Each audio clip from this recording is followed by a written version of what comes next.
Hello, everyone. Thank you so much. When they asked me to give my testimonial tonight, I got text after text after text saying I had to keep it under an hour and a half. So I promise I will. I promise I will. But a testimonial is a definition of something with expressive, esteemed gratitude. And the only way to have that passion, to have esteemed gratitude, is to have a story. Because we're not going to just say, oh, I like this, thank you for this. But we have to have a story to have that expressed, passionate gratitude that we have. And my story is really quick. About 3.5 years ago, my mother, father, and sister died in my arms within 6 months of each other. But it was great because I was able to be back in Chico and be with them. After that happened, I'm like, it's 110, I'm going to move to Monterey. Why not? I have nothing else to do. So I moved to Monterey. And then, after a year, like a tornado, like none of us know when anything's going to happen, I was arrested. Incarcerated for a year, acquitted after a year. All charges dropped, false charges. I get out of Salinas 151 days ago, pouring rain, soaking wet. I lost anything materialistic that you could possibly have. Girlfriend moved to Brazil. I think she's still there.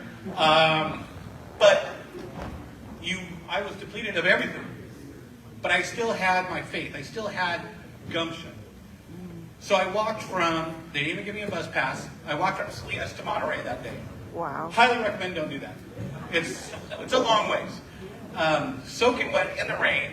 I'm like, I'm going to get to church the next day. Stayed outside, went to church the next day, tried to sit away from everybody because I was still in clothes that I got arrested on the golf course for a year ago. And all of a sudden the church is packed, and I'm just like, oh man, of course. But anyway, the next night, try to get the eye help. Miss the pad in the bus.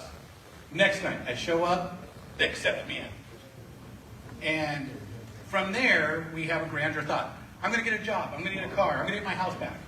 And that's what we all think, like, yeah, that's what we're going to do. But we have to just break it down. How are you going to get a job? I don't even have an ID. My wallet's in Brazil. I don't have clothes. I don't have anything.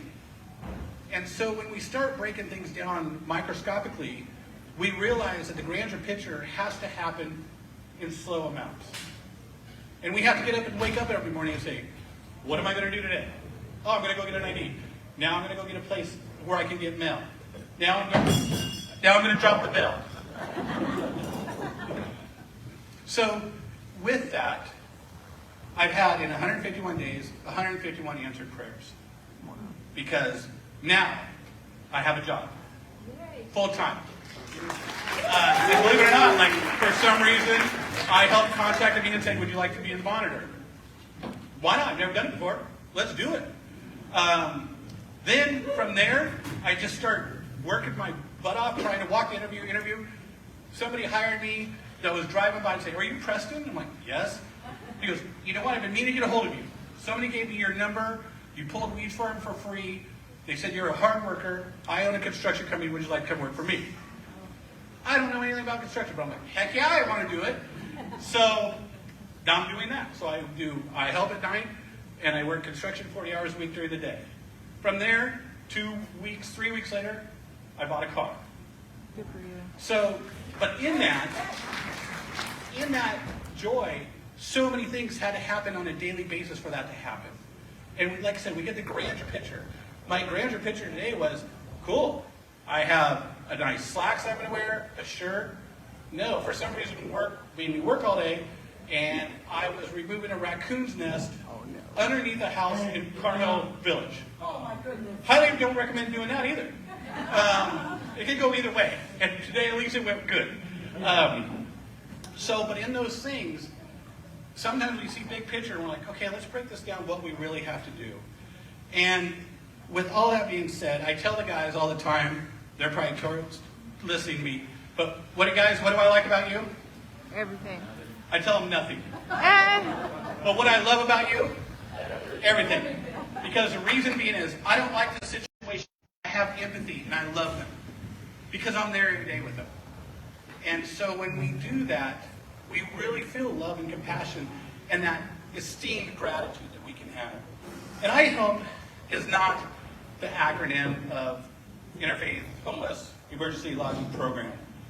IHOPE is the board. Mr. John Nichols, who's our director. Jack and Reed, who drive the bus every single day so that we can get picked up and dropped us back off. It's the pastors that let us stay in their facility that night.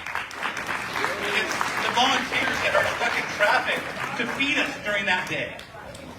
It's the chance for everybody to be together, and you become a family. You become like, okay, let's go. And sometimes the little things in life, because if you're homeless and you're hungry and you're cold and you're worried about safety, you can't take care of the little things to get to the grander picture. So with that, IHOPE gives us every morning the opportunity to wake up and better ourselves. Thank you from all the men. Thank you.